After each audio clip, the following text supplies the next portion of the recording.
उद्यापासून नुकसानग्रस्त भागांचा दौरा करा. मुख्यमंत्री फडणवीसांचे सर्व मंत्र्यांना आदेश. शेतकऱ्यांना तातडीनं मदत करण्याचं काम युद्ध पातळीवर सुरू. मुख्यमंत्र्यांनी दिली माहिती. दिवाळी आधी शेतकऱ्यांना नुकसान भरपाई देणार. कृषी मंत्री दत्तात्रय भरणे यांची घोषणा. पंचनाम्यांचं काम सुरू.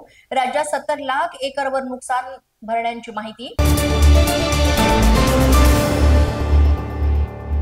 सरकारनं वेगानं पंचनामे करून तातडीनं नुकसान भरपाई देणं गरजेचं. पिकांसह जमीन आणि पाणंद रस्त्यांचे पंचनामे करावे. शरद पवार यांची प्रतिक्रिया.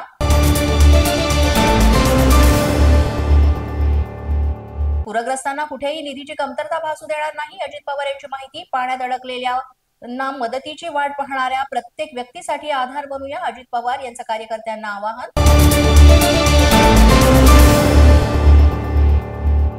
जाहिरातबाजीवर पैसा उधळण्यापेक्षा आपत्तीग्रस्त शेतकऱ्यांना तातडीनं मदत करा. ठाकरेंचा सरकारला टोला.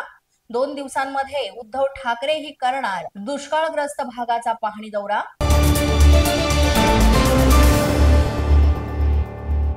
काहींना प्रत्येक गोष्टीत राजकारण करण्याची सवय, मात्र त्यावर प्रतिक्रिया देणार नाही. ठाकरेंच्या टीकेनंतर मुख्यमंत्र्यांचं उत्तर.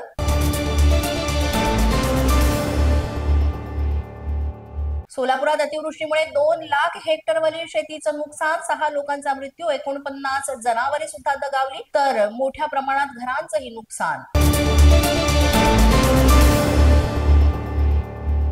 घाबरू नका, मनोबल खचू देऊ नका, स्वतःच्या जीवाची काळजी घ्या. पंकजा मुंडेंकडून सोशल मीडियावर व्हिडिओ शेअर करत प्रतिक्रिया. फडणवीसांसोबतच्या बैठकीनंतर पंकजा मुंडे बीडमध्ये करणार नुकसानीची पाहणी.